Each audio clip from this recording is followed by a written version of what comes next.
Welcome back. PBA superstar Terrence Romeo is not the first star in the league who has been described by fans as a misunderstood player, quote-unquote. Now, throughout the PBA's past 43 years, there were other very, very talented players who may have disrupted team chemistry. At least that was the perception, or were involved in a number of issues and controversy. Well, we are joined by legends who have vast experience, no? Not being misunderstood, ha? Pero dahil sa karanasan nila, marami na silang either nakalaban or nakaka-compare, nakilala, na maaaring na-misunderstand ng fans. Alan Taydick, of course, and Ronnie Magsanok are joining us. Like kunyari, kasi yung situation ni Terrence makes us remember, certain players from the past na iba yung tingin ng tao sa kanila na maaaring very different from the reality of who they really are. So, sige, ako na bring up ng pangalan. Sige. Somebody like a Rudy Distrito.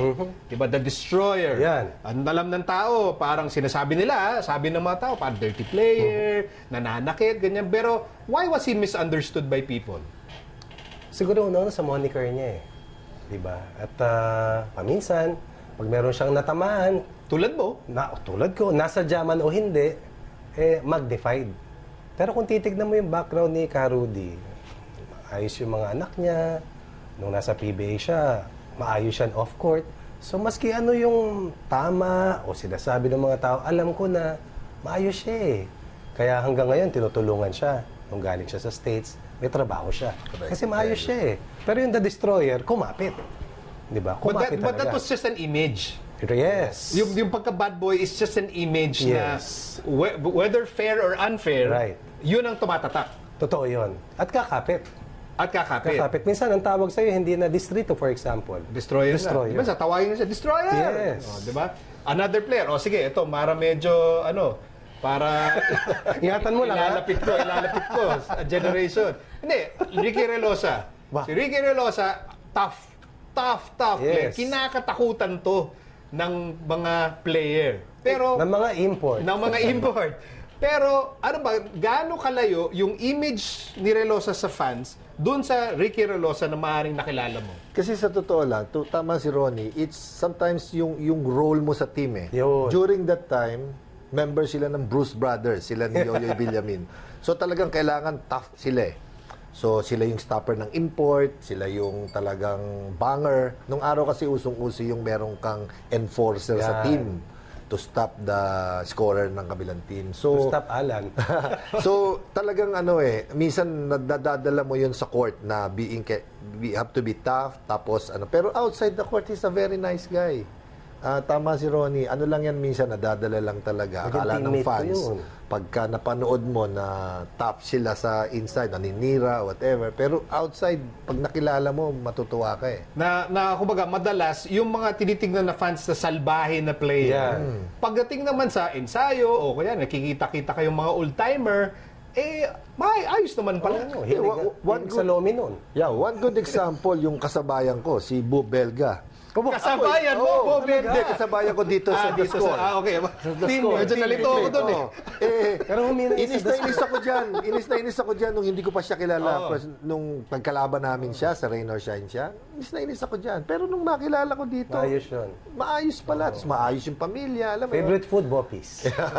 Si Extra. Sure ka maayos si Bo. Actually, namimiss ko na kami nga, di pa sigurado eh. Hanggang ngayon.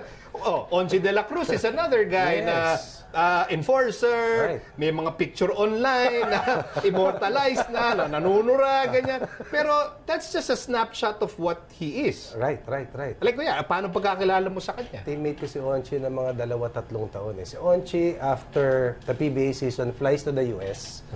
Kasi dual citizenship si Onchi. Saka grabe niya alagaan yung mga kapatid niya, sa kapamilya niya. But envelope doon sa image niya na tough siya, napakabait na teammate niyan. Kaya lang, pag humarang ka, pasensya ka.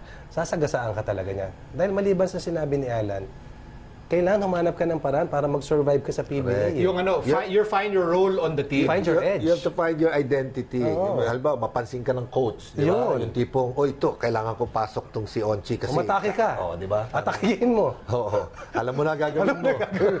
Kaya para si Coach Alan, yung mga kunyari, star player na for whatever reason cannot stay with the team, yun nga, maybe they're having problems adjusting to the system or accepting the role. Now, yung mga nabanggit natin, they embrace the role as enforcers. May sukli pa. Oh, sobra-sobra pa.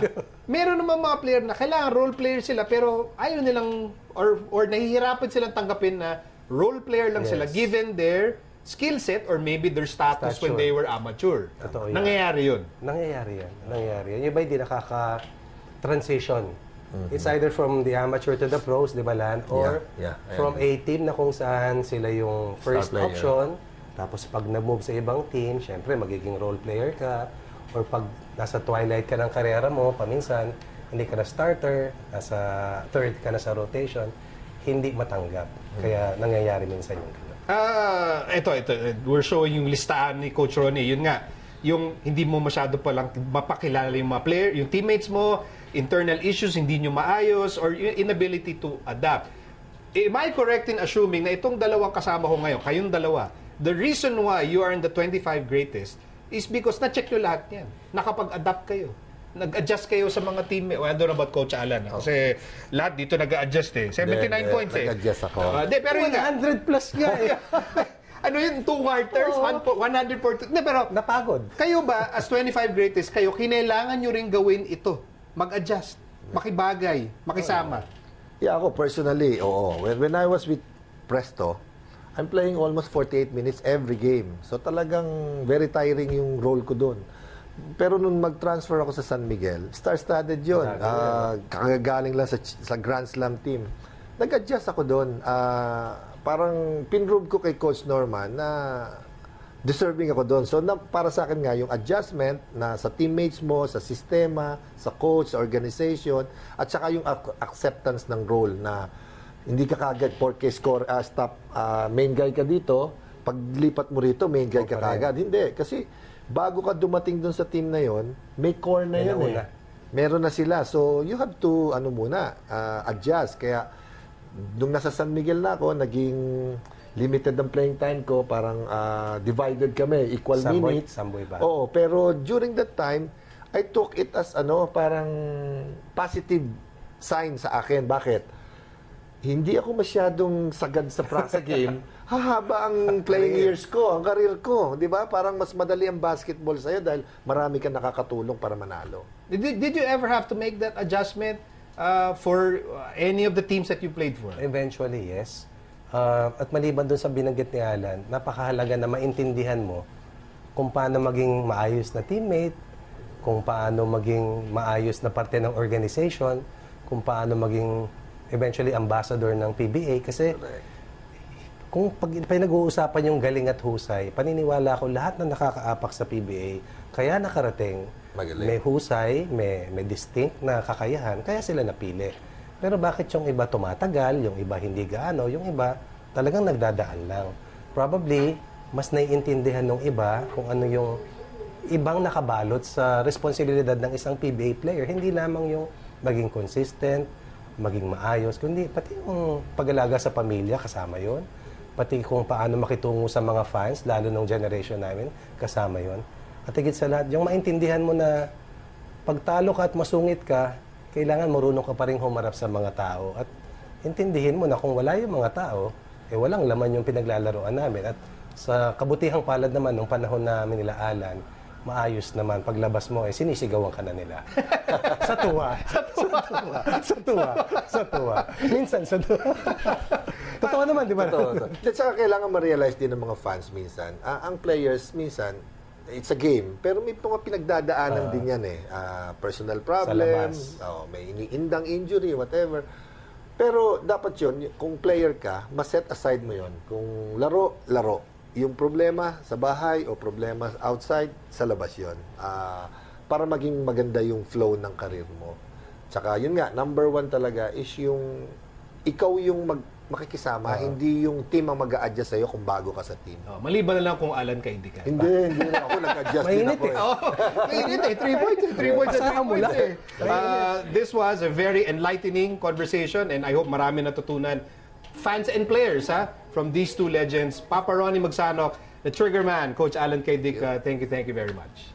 Still ahead, we'll talk to the Philippines' latest 4th Division World Boxing Champion, Donnie Ahas Nietes. So, stay with us.